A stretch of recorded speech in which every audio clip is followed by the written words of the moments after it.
चे ट्रस्टी सुद्धा या व्यवहारातून माघार घेण्याची शक्यता आहे।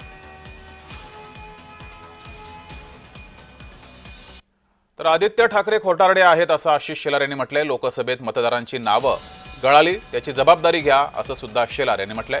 शेलार यांनी थेट आदित्य ठाकरे यांना थेट आव्हान दिलंय।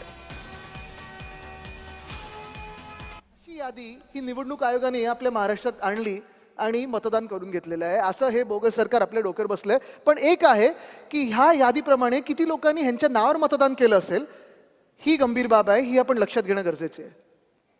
आता चला मी एका बाजूला समजू शकतो की खूप वेळा काही कारण निवडणूक आयोग देईल की तुम्ही हे सुधारलं नाही ते सुधारलं नाही असं करायला पाहिजे तसं करायला पाहिजे, पण हा जो घोळ आहे हा नुसतं एरर नाहीये, हा फ्रॉड आहे, हा वोटिंग फ्रॉड आहे, हा निवडणुकीतला फ्रॉड आहे।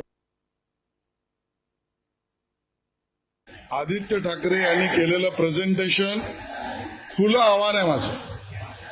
तुमच्या आकडेवारी समोर घेऊन या आणि सत्य परिस्थिती आम्ही सांगू।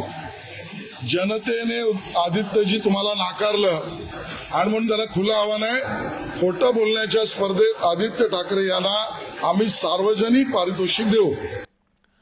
शासनाच्या साथी ॲप विरोधात कृषी केंद्र चालक आक्रमक झालेत। राज्यभरात कृषी केंद्र चालकांनी एकदिवसीय